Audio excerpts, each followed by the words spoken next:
My name is Leon Malmed. I was born on October 4th, 1937 in Compiègne, C-O-M-P-I-E-G-N-E in France. Compiègne was a town at that time of about 18,000 people, located about 45 miles north of Paris. My parents and my sister and I lived on a street called 17 Rue Saint-Fiacre. Saint-Fiacre, S-A-N-T, F-I-A-C-R-E, also in Compiègne. That street was about a quarter of a mile from an internment camp called the Camp, which means camp, of Royalieu. My parents had immigrated from Poland in the early 1930s. The town where they lived was Brest-Litovsk, which is now part of Bielorussia. Brest-Litovsk was located approximately on the eastern side of Poland.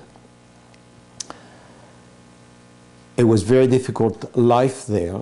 My father, as well as my mother, came from a family of 8 children. My grandfather died actually at the age of 30 from typhus. Both grandfathers died at the age of about 30 from a typhus epidemic. Can we back up a second, just your father's profession? My father's profession was tailor, and he was also a merchant. Okay. Yeah. When they immigrated from Poland to France, they lived in a town by the name of Saint-Quentin, the same name actually as the famous jail here in the Bay Area. Saint-Quentin was also a small town further north from Paris of another 40-50 miles. Shortly after their arrival, they joined an uncle by the name of Zelmen Malmed, who was a tailor and had a shop in Compiègne. Were there many Jews in that town? There were in Saint-Quentin, or Saint-Quentin as we call it in French, there were a number of Jews. I do not know how many Jews, but probably, my guess would be about 500. So yes. They probably had a synagogue there. They did, yes, very shortly thereafter. Yes, okay. Yeah. So they came to Compiègne. Compiègne had a few Jews, and they really were not that religious, and I do not think that they belonged to a synagogue. So we lived on the street which called Rue du Donjon, D-O-N-J-E-A-N, located very close to a bridge over the river Oise, O-I-S-E, and next to the railroad station. Compiègne was a major railroad station, and there were a lot of trains going through, merchandise, mostly to the east. And this was 1930? Okay. It was in 1930, yes. They lived about 10 years in that town before catastrophe, before the war started. They were very happy. We had just a normal life. They had a good business going. In the morning, almost every morning, they would go to an open market and sell children's clothes. And in the afternoon, they would go and work in alteration and tailoring at my uncle's shop, Rue du Donjon. 1940, 41, the Germans, there was actually the war was declared believe in early 1940, and for about a year it was called a drôle de guerre. Drôle de guerre meant just a funny war, whereby nothing happened. And all of a sudden is that in 1941 the Germans started to bomb the towns in France and invade actually Europe. If we back up just a little, were you able to go to school, or are you too young to go to school at that time? Yes, I was too young to go to school because I was, in 1942, I was 4.5. But my sister did go to school, okay. Yes. What language did you speak at that time? At that time I spoke, I don't know what language I spoke, but in our home they mostly spoke Yiddish. Okay. Yes, there was some Polish spoken whenever they didn't want us to understand, us meaning my sister, myself. My sister's name, by the way, is Rochelle. And whenever they didn't want us to understand something, they would always speak in Polish. Okay. One incident but inside, at home, with your parents, you did speak Yiddish. Yiddish, yes. Yiddish was the language. And, yes. What language would Rochelle be speaking in school? In French. French, yes. Was French. she able to speak French? Oh yes, she had no problem. Yeah. She was born in France. Okay. In fact, that my parents, shortly after they came from Poland, they were already seeing each other because they'd been childhood friends. They were neighbors in Brest-Litovsk. And shortly after they came to France, within a year, they did get married. And my sister was born about a year later. And I was born about 5 years later. So she was born in 1932, and I believe that they were married in the late 1930, my parents, that is. Yeah. So one incident that I remember when we moved to Compiègne 17 Rue Saint-Fiacre, that they had invited our neighbors from the floor below for desserts. And my mother had cooked a pie with cherries, and while they were visiting the apartment, I was able to climb on a chair and pick all the cherries. So, so somehow, it's not that I remember, but my sister reminds me all the time. Were the cherries good? Probably they were very good. To this day, I love cherries. So I wanted to ask you about your sister. When she was in school, did she notice anti-Semitism, or did she talk about it? She, from my conversation with her and conversations with other people who are a bit older than I am, during the 30s there was no anti-Semitism, at least in the towns where we lived. We never felt any anti-Semitism. There was no problem. My parents had this business they conducted, and there was never any question, any signs, any words exchanged to that issue. Did you have an extended family at that time? Very much so, very much so. Could we talk about that a little? Yes, certainly. As I indicated, my parents, both of them came of a family of 8 children, and many of them emigrated. One sister of my mother moved to America, and she was the one who moved to America in the late 20s, and she was supposed to bring everyone here. Well, it didn't happen for a number of reasons. So the others moved to France, with the exception of 2 brothers who stayed in Poland and just disappeared as a result of the deportation and the mass murdering. What town in Poland would that be? Brest-Litovsk. Okay. Brest-Litovsk. You know how to spell that one? Yes, it's a Brestlitovsk.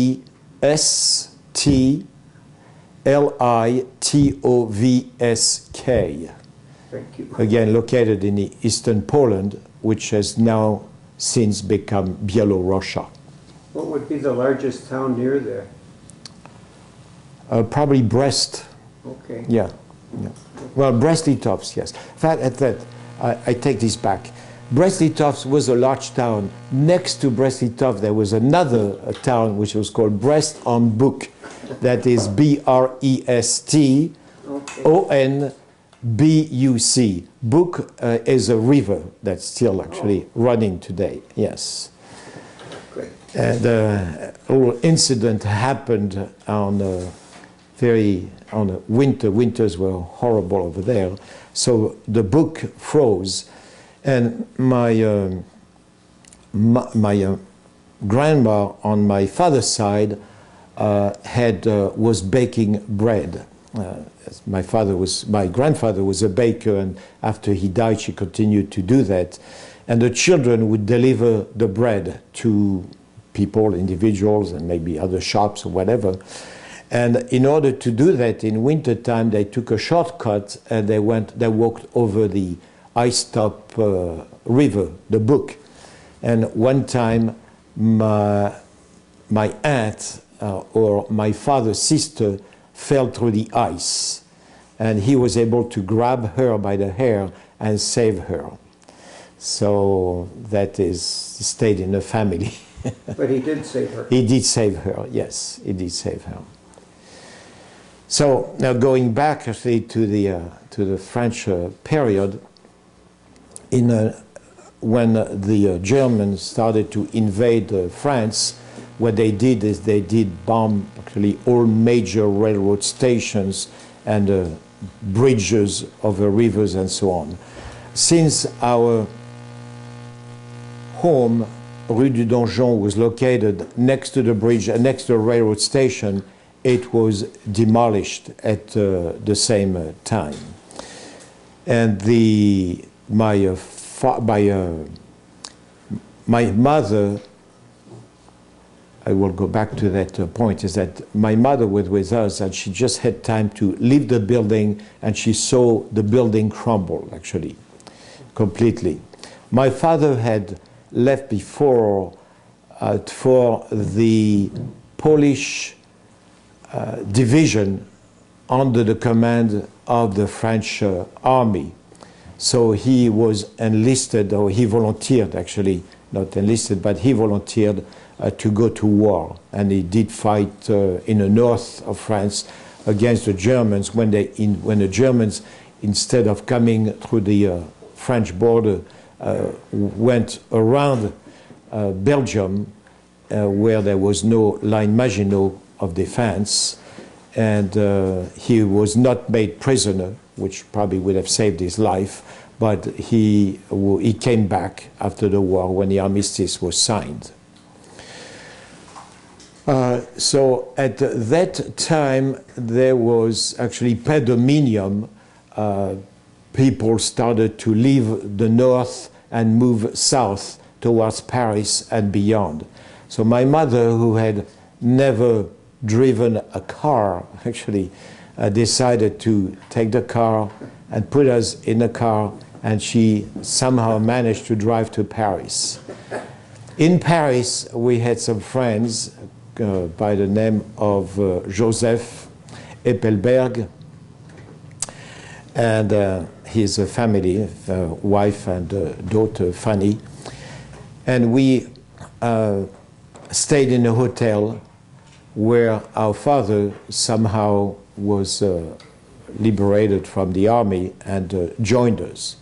And after that, there was a decision to be made: should we stay in Paris, should the family stay in Paris, because many of the other brothers and sisters came to Paris, and some of them went beyond Paris, which saved their lives, was to either go back to Compiègne or stay in Paris.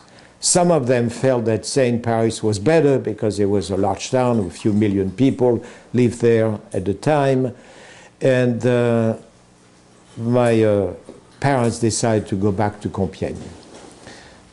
So about a year went by, and then things started to go awry. Sunday, July 19th, was a beautiful day, just like today, with the blue sky. A knock on the door. It was 5 o'clock in the morning. There's a knock on the door. And my father on Sundays used to go to trade to trade clothes and whatever in the farm outside of the town and exchange those clothes, barter actually, against eggs, chickens, whatever he could find to feed the family. And he used to take the son of our neighbors who lived on the floor below, again on 17 Rue Safiac. So he thought, they usually left at 5:30, it was 5 o'clock, so he thought that Marcel Riboulot, M-A-R-C-E-L, was early, but that was not the case. What happened is that when he opened the door, he faced two police officers that he knew.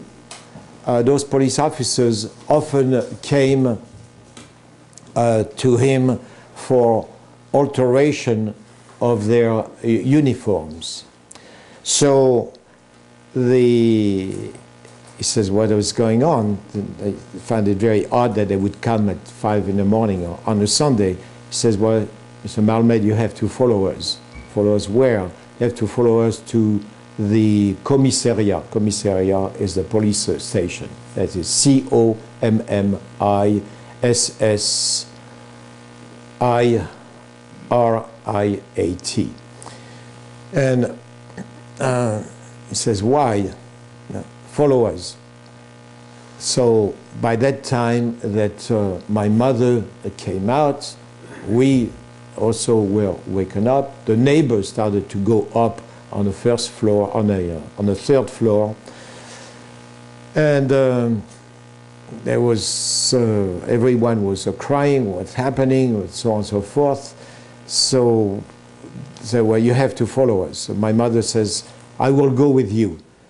So he says, no, don't come. You're not under arrest. I'm only one. No, I will go with you. So they didn't know what to do with us. I was 4.5. My sister was 9. And my mother said to my sister, go and see our friends. They are like 2 blocks away, and see if they can keep you while we are detained. So my sister went there and she banged the door. There was no answer. They had already been taken away. She came back and said, well, no one is in a home. There's no one home. So at that time, the Henri Riboulot said,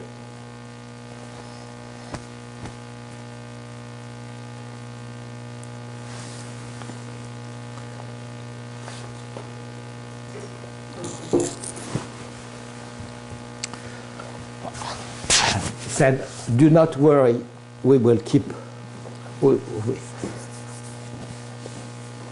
Said, do not worry, we will keep them.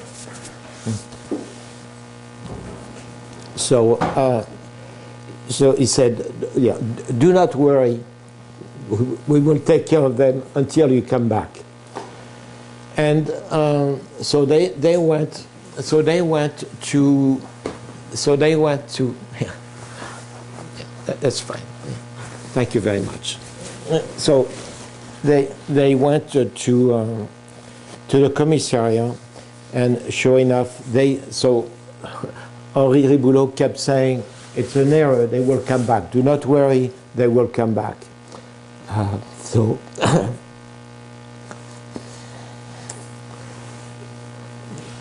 an hour and a half later, they did come back, so Henri said, well, you see, I told you they would come back. Well, unfortunately, they came back to get a suitcase. So they came back. The gendarmes were very, very brusque. The fact that there were only 2 gendarmes coming to the apartments, but there were 3 waiting downstairs, actually. So there were 5 people to arrest 2 innocent people. The 5 police officers, French police officers. That's what I wanted to ask you, the French officers. Yes, they were. Yeah, they were French They were officers. French officers. Yes, of course, under the orders of the SS, but they were yeah, French officers. Okay. Yeah, police officers. And those people, in my opinion, could have come the night before and told them to just go away. I do not know if it would have helped because there was nowhere we could have hidden, but at least they could have made a gesture. But no, they came to arrest my parents. So they didn't even want our parents to close the door of the bedroom as they were changing and preparing a suitcase package to go away. And of course they didn't know where they were going and how long they were going to go. So they left, accompanied by the French policemen, and that was the last time that we saw them. That was July 1942, bad day. So we moved, we just went down the stairs to the second floor of the apartment in at 17 Rue Saint-Fiacre, and we started our lives, new life, with a Christian couple, Henri and Suzanne, S-U-Z-A-N-E, Riboulot, R-I-B-O-U-L-E-U, and their two sons, Marcel, M-A-R-C-E-L, and René, R-E-N-E, Riboulot. The sons were approximately 16, or rather 17 and 19, and both of them already worked because it was common to work actually at the age of about 15, 16 in those days, after what was called a certificat d'études, which was just a high school diploma, not senior high school, just a high school. And it was, of course, very difficult.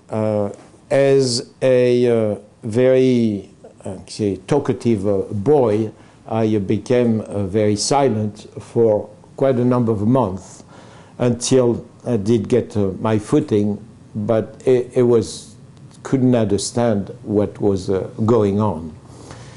So for the first 6 months, Suzanne Riboulot stayed home until I got used, and she had a job, but I guess she asked for a authorization to suspend her function at the time. She was a seamstress, and she worked in manufacturing parachutes in those days. And and Henri Riboulot was worked actually with ropes, and he also worked on parachutes and dirigible. That's what he worked, and so he went from working for the French Air Force to working actually for the Germans at the time. But at least they had a job. I want to go back a little bit between the time the war was declared and the time my parents were arrested. When the Germans invaded and occupied France, of course they appointed this infamous Marshal Pétain, P-E-T-A-I-N.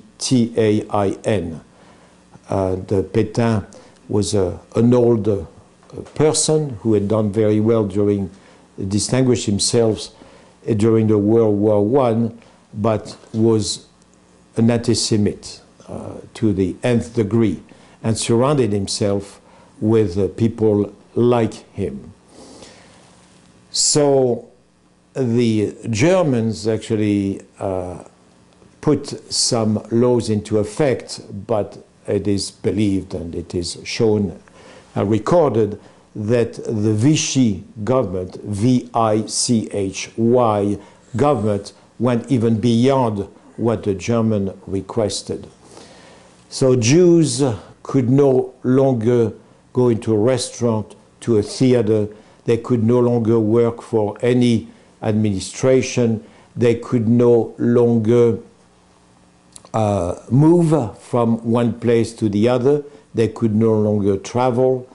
They could no longer hold any position such as in the arts, such as in the movies, and they could no longer own a business. So businesses were given away to collaborators, and practically everything they had to make a living was taken away from them. So my father became a road worker, and that's what he did until the time that he just even lost this job. So it was impossible to feed the family, with the exception of bartering clothes that he would make, and that he would actually send, they would barter against food with people in the countryside. So going back, actually, when we moved with this Christian couple, who really became my parents, and within a few months I started to call them Papa and Mama, and my sister kept calling them aunt and uncle. Actually, that's the way it stayed until they passed away.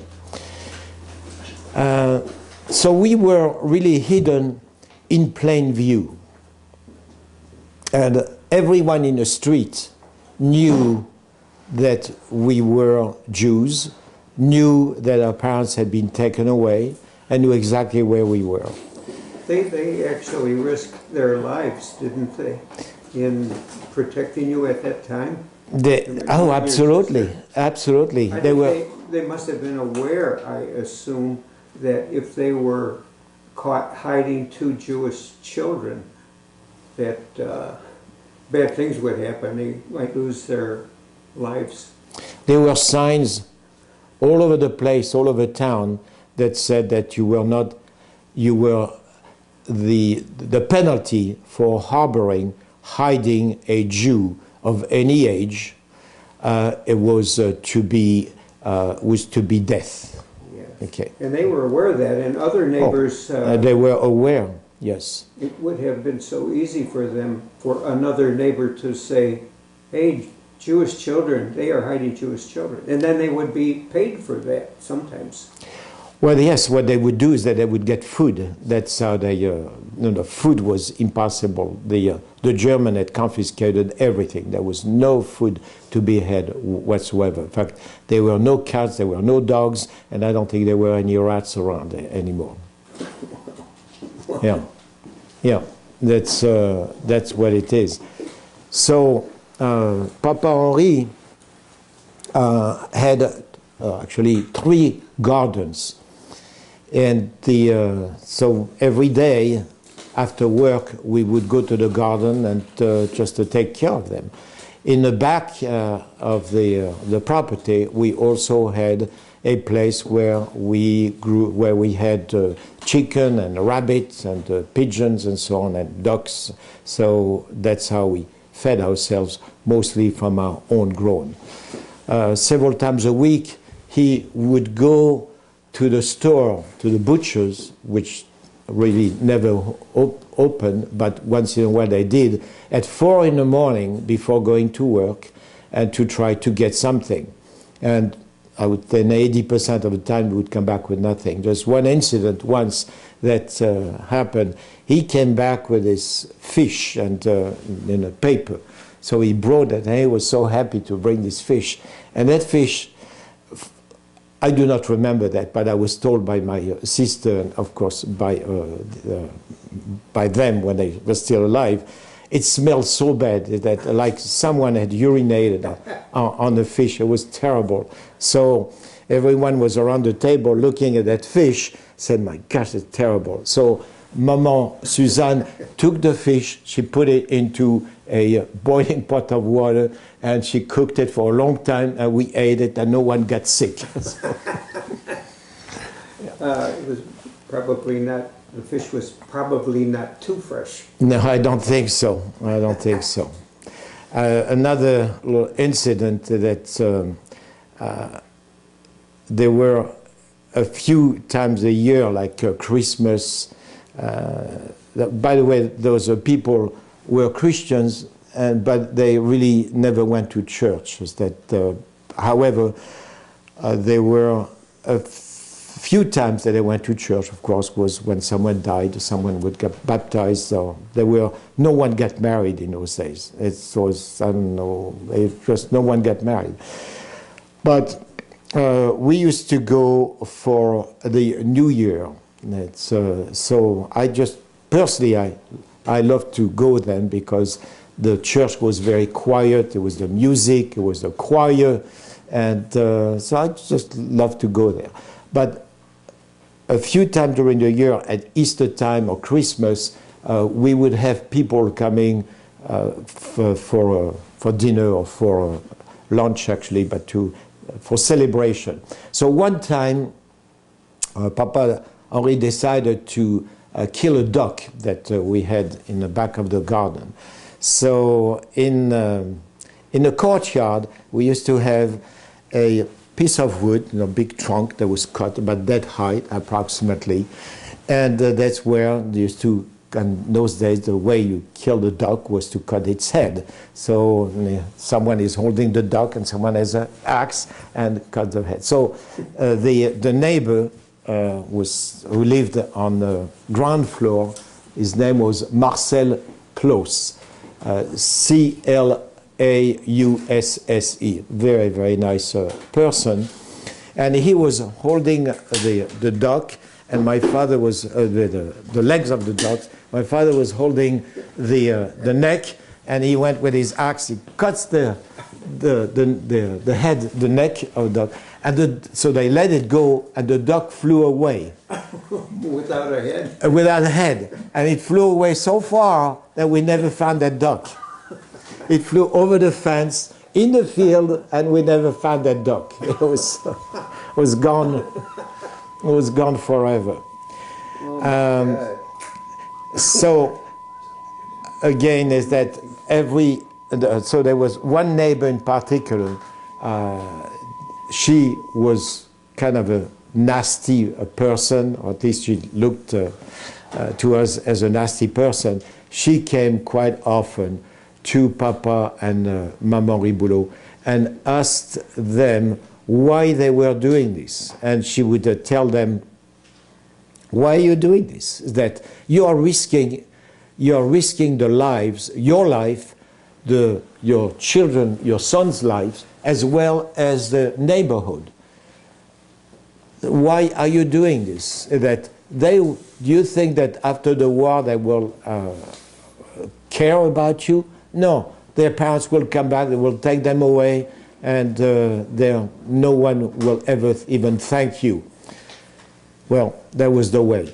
Across the street, there was a single lady. She was in her early 30s, and she had a lover, and he was a German officer. And he would be driven either by a car or by a sidecar with a motorcycle several times a week, almost every evening, and they would spend. So we were very worried that she would actually tell him. Maybe she did, maybe he didn't do anything about it, whatever. Every day, my sister and I had a job, in addition to many other tasks, but the job was to go to the farm, which was around the corner. It was like maybe 200 yards away, around the corner from our street, from our building. And we would enter that farmhouse. As we enter, was like a large portico, and as we came into the courtyard, very large courtyard with all kinds of farm equipment, and there were two dogs, and those two dogs were black German Shepherd, and they were horrible looking, and we were so scared. So we would go holding our, we'd call laitière, which was a can, it's about that high, a can of aluminum, where we would go and get a quarter of milk every night. And the farmer was a Dutchman, Monsieur Vandenor, Vandenoor was his name. And he spoke German, and every night there were always motorcycles or sidecars with motorcycles, as the German had them quite often. And we were so scared of the dogs and more of the Germans who were having wine, who were drinking actually with the farmer. So we would come in to the house, open the door, and to our right that there were 3 or 4 German soldiers sitting with Mr. Vandenor, and he was always red in the face, and I don't know if it was red because of his work in the field or red because of the wine, but we could see that his eyes were so shiny that he had had a few too many. And they would look at us, and of course they were speaking German, and we didn't understand German in those days. So we were so concerned, my sister and myself, that they would say, Jude, come Sie here. So come and see here. So it was just a bad time, but we had to do it, and we didn't want to say anything that we didn't want to do it anymore, because that was just one of the tasks that we wanted to help with. So we started to breathe once we had turned the corner, and they hadn't called us. So they came to arrest us a number of times, and one time in particular was we escaped, I would say, by maybe 30 seconds of our arrest. It was in 1944, that it was just a few months before the liberation, and they were just cleaning up. So the question is always asked, and I will come back to that event, but the question is always asked that how come you survived? How come you were not arrested? We were listed, they knew where we lived. There were probably 50 people, at least 50 people or more, who knew of our status as Jews and where that we were hidden. And as something happened is that my Papa Henri was a fisherman, and he would go fishing whenever he could, maybe once a week, once every month, or whenever. But he went to a certain spot and that was really abundant with fish, because in those days the animals were killed, the animals for human consumptions were killed in certain areas, and all the blood was just flowing directly into the river was. So wherever the river was coming out, there were a lot of fish. So there were a lot of fishermen as well. And at that spot, he had somehow met this civilian German. And that German somehow had asked him for his name and told him that he was a German soldier, but he spoke fairly good French, but never told him really, well, he told him where he was located, but he told him what he was doing. So, so this went on for a few times, and they talked all that and so on. And they went to, so the question, the question can hardly be answered, but at the same time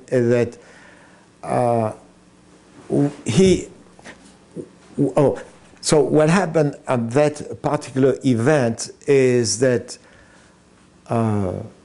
Maman Suzanne was coming from work, and for some curious reasons, she took a shortcut that she never did. And during that travel, which was, I would say, 20 minutes on a bicycle, she saw the SS truck. It was a black truck, and there was a hated, feared truck. And that truck was actually stationed at a cousin, Charlot, who was at the time 3.5 home. So she had a feeling, so, oh my gosh, that they are arresting, maybe they've come. So she pedaled everything she could, and she came in screaming, "Go away, go away, go away, run, run, run." So we did not ask questions, we just started to run, and Papa Henri told me to jump, told us actually, no, me, to jump over the fence, through the field, and he says, "I will meet you over there."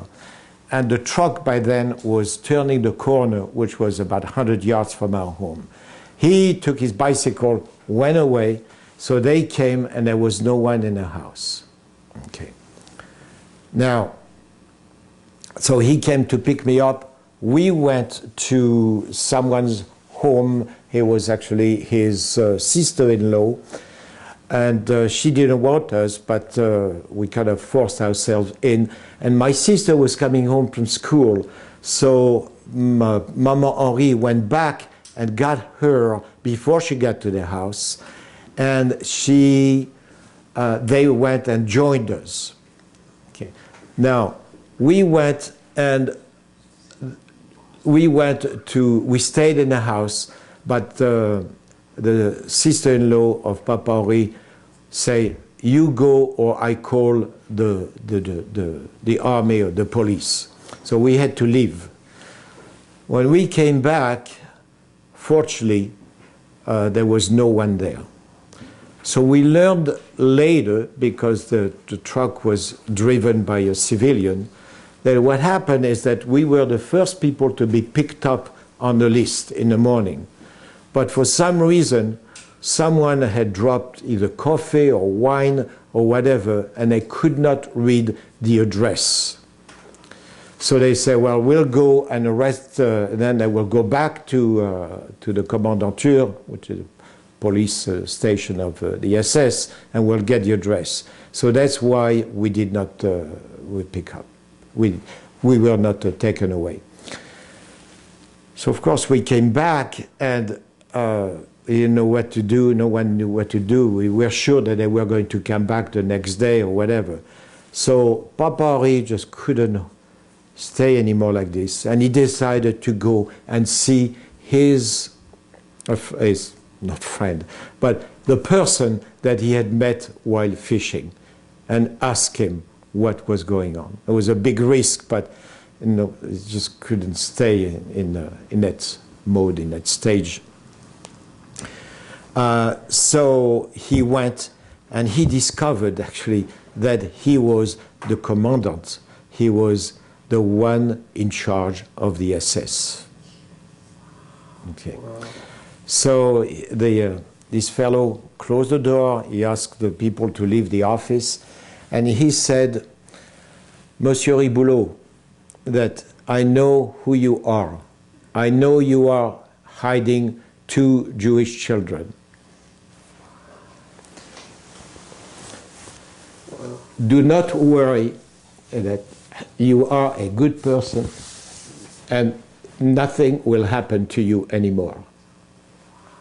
Wow. Yeah. Close call. Right. Yeah, close call. So that was it. Of course, that, do we trust him, not we trust him, and so on. But we just continued to be hidden in plain view. There were, in those days, I think that we probably went 50% of the time to school. There were always rumors that were going on, rafle as we call it, which rafle is R-A-F-F-L-E, which is a roundup. And so that's, talking about roundup, I'll just go back also one step if I may, that the roundup of the Veldiv. I don't know if you know what the Veldiv is. There was a roundup of 16,000 or 13,000 Jews in Paris that was ordered by the French government, by the Vichy French government. Okay. So that happened on the over 2 days, 16th and 17th of July. 1944. 1942. Oh, 42. 1942. The 13,000 people, the order by the French government was to arrest 20,000. So they were very disappointed. Now I often hear criticism by the French people, but I can say the French people did a lot of good things for the Jews. They did a lot of good things because only I think it was about 35% of the Jews in France were deported, which was enormous. It was like close to 70,000. But the others survived. And they didn't survive because of their own, on their own. They survived because they were protected by Christian people, by Christian French people. That is good to know. Yes, absolutely. It is so important to know. Of course, there were some traitors and there were some collaborators, like the French police. All the French police collaborated. The administration collaborated. And to this day, that I cannot forget and forgive that. Absolutely. So, any questions regarding the wartime? So we'll go back. So now liberation came, and I don't remember the date at this time. We'll just interrupt for 1 second here. So, yeah, sorry. Just take it. I'm sorry. It's my telephone. Oh, okay, good. Thank you. I'm sorry.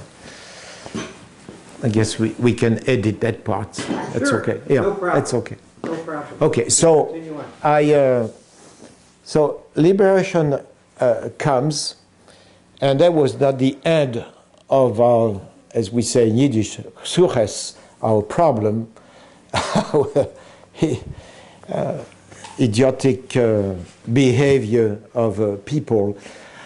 We had now lived 3 years with this family, French Christian with French family. With a German officer being aware.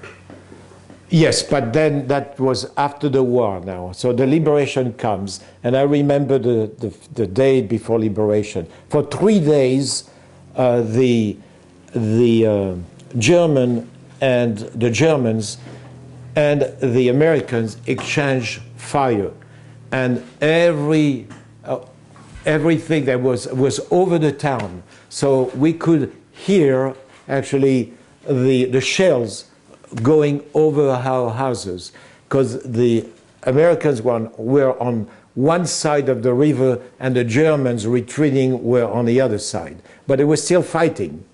They were still fighting. So that went on for 3 days. So everyone was buried in the cellars. That's where we were. Yeah. I'm not too sure that we were really protected, but at least we thought it was protected. And the very last night, silence, nothing, no shelling, nothing at all. We were in a cellar, and about 3 in the morning, we hear steps in the streets, and they were muffled steps, not like the Germans, because the Germans were bang, bang, bang, bang. So we thought they were the Americans, but we also heard shots. Anything that moved they fire at, because they didn't know. You can imagine what was going on. You come into a town, you don't know how many snipers are left, how many Germans are left, and so on. So we waited until 5 in the morning, and our view from the cellar to the street was a window that was about 2 feet wide by about 9 inches high. So we could see it was right at the level of the sidewalk. So we could see these steps. So at 5, we started to see some lights because it was actually, I think it was in September. And Papa Henri went out, and yes, he said, it's the Americans. We all flew upstairs. We went to the main road, which was about 100 yards away, and then the tanks and all the American soldiers were passing. Well, it went on for days, actually. Just amazing, the number of people. The first Americans who came were black people, black soldiers, actually. Yeah, yeah. Good to know. Yeah, they were black soldiers. But so they were throwing.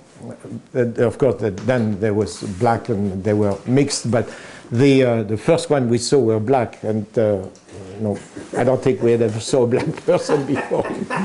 So they were throwing chewing gum, and they were throwing candies and all kinds of things. And so we ran back because what they wanted were fresh fruits and fresh things. So we ran back, and somehow there were tomatoes in a garden at that time. So we picked tomatoes, and we then started to barter with them. So we gave them fresh vegetables and fruits, whatever we had in those days in a garden. So there was really a great memory. Wonderful. Yeah.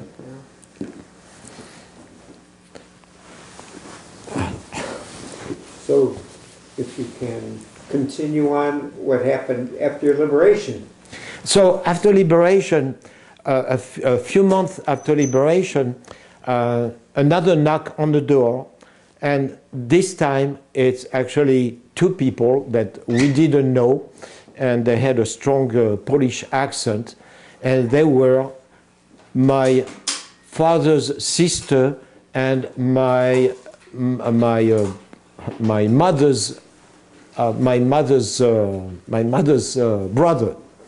Both of them were married to each other, and they wanted us in a very abrupt way. They introduced themselves, but they had never written anything. There was no telephone in those days. And they said, can the children come with us because they are our sister and brother's children? Well, we didn't want to come with us, and of course Papa and Mama Henri didn't want us to come with them. They didn't know who they were. They could have been anyone. So a dispute ensued, and they left very unhappy, and they said, we'll come back. So about a week later, as we were coming out of school, they kidnapped us. So they tried to kidnap us. They pulled me, and I was almost in the car. They had a van there, and my sister just pulled me, and we were able to escape and run to the house. And we were, absolutely shocked at what's going on. So then Papa Henri went to see the mayor of Compiègne. The mayor of Compiègne was the Baron of Rothschild. So he was the mayor of Compiègne. Of course, he was a Jew, and he had escaped during the war to England, but he came back and became mayor again. And he said, well, why don't you send them to me? So my sister, for a while, until things calmed down. So my sister and I went to live, actually, in a small castle, where he lived outside of Compiègne with the Baron and the Baronne of Rothschild. So, of course, that it was really fantastic. First, we didn't go to school. We were pampered. We had servants who took care of us. So that lasted about a month or two, and then we went back home. And by then, they had been, Papa and Mama Henri had been served with a... they've been served, actually, to go to court, family court. But you left them rather suddenly, and they were not aware. I mean... Oh, no. Papa and Mama Henri were aware that we had gone to the Rothschilds. So they were aware where you went? Oh, they were, absolutely, okay. Yes. And they would come and visit with us, yes, okay. Yes. Because it was only like maybe 10 miles away from where we lived. So we came back, and now we started the procedure of trying to fight this court order. Because we did not know these people, despite the fact that they were family. We didn't know. Maybe they had seen me, they probably had seen me at my bris, but that's really all. In those days, you didn't travel, even they were only like 40, 50 miles away. We didn't travel like we do today. So, of course, Papa and Mama Marie asked us, where did we want to live? Did we want to go with our family? Did we want to stay with them? And we said, we want to stay here. We don't know these people. They're complete strangers. So come the day of the court, and it turns out there was another person who was the sister of my father by the name of Ida, and she was not in good terms with my uncle and my aunt who wanted to take us. So she said that she would, to the voucher, she would ask the judge that we stay with the Riboulot family. So the day in court is there, and Rochelle is here, and I'm here, and the judge is on top of things. Look at him like this here, and all the people are behind us, and so on. And the aunt is over there, who is going to be with us, so on. So it was a question of how many people of the family wanted us to go back with the family. And when the judge asked the question, there, it says, Mrs. Ida, Madame Ida Gerbaez, that was her married name, with whom do you want the children to be with? At that time, my other aunt, who wanted Sarah Bloom, who wanted us to come with them, said something in Yiddish, and we never knew what it was, but it must have been something very, very bad, because Tante Ida just turned white and thought for a second, and she actually said with them.